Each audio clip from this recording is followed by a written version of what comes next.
at the dust coming in. That dusty windstorm hit the Central Valley earlier today. People who were out during this time saw dust flying, leaves and trash blowing across the streets. Fox 26 viewers from all over the valley shared what they were seeing in their areas. The valley even saw some rain come in, but not enough to settle all that dust. But it did leave a nice double rainbow later. The storm also causing some trees to fall down.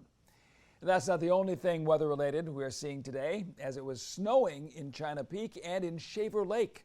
China Peak says as long as the snow keeps flowing, they will be able to open this weekend before Thanksgiving on Saturday, November 23rd.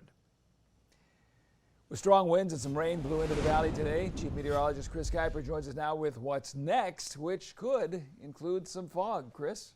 Yeah, that is our next thing that we're tracking here is fog season typically runs from about Veterans Day to Valentine's Day, roughly speaking. Today's Veterans Day, yeah, and we had U.S. fog in the forecast. Actually, we have I believe we have a time lapse to show you just as the fog kind of started to develop here from earlier on this evening. This runs from about 8 o'clock in the evening here until about now or so, about past 20 minutes or so. You see the clouds up above, just kind of slowly at times starting to sink down a little bit here, closer towards the surface and such. You notice the visibilities here at times starting to get a little thin out there, and then at times are improving and whatnot. I think after midnight especially is when we can really expect to see the fog starting to form here in the valley.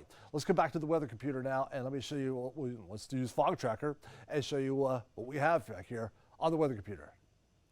You can see, let's go back to, there we go. And now we can see the activity again as we get towards the overnight hours and early tomorrow morning, 8 o'clock in the morning. I don't see it widespread filling up the valley, and I don't see it lasting too long. It's still a little early in the fog season, but still, little fog starting to form a little strip here at 99, stretching from around Visalia all the way up here towards Stockton, towards Sacramento and such in that area, including Fresno. It burns off fairly quickly. And then looking ahead towards tomorrow morning, more concentrated on the west side of the valley, still fog out there in places, so it is that time of the year, and we've got some fog in the forecast tonight. This I'm a little less confident about. Tonight looks like a pretty good bet for us to see some fog. I'll come back in a little bit. We'll talk much more about how strong the winds were, how much rain we picked up out of the storm system, and we'll look ahead towards our next storm coming later this week. Hi, I'm Monty Torres with Fox 26 News on YouTube. Thank you for checking out our YouTube channel, where we have loads of great content for you to choose from. And while you're here, why not click on the subscribe button right here? That way you can stay in touch with all the latest breaking news, everything news related within the Central Valley. And thank you for watching.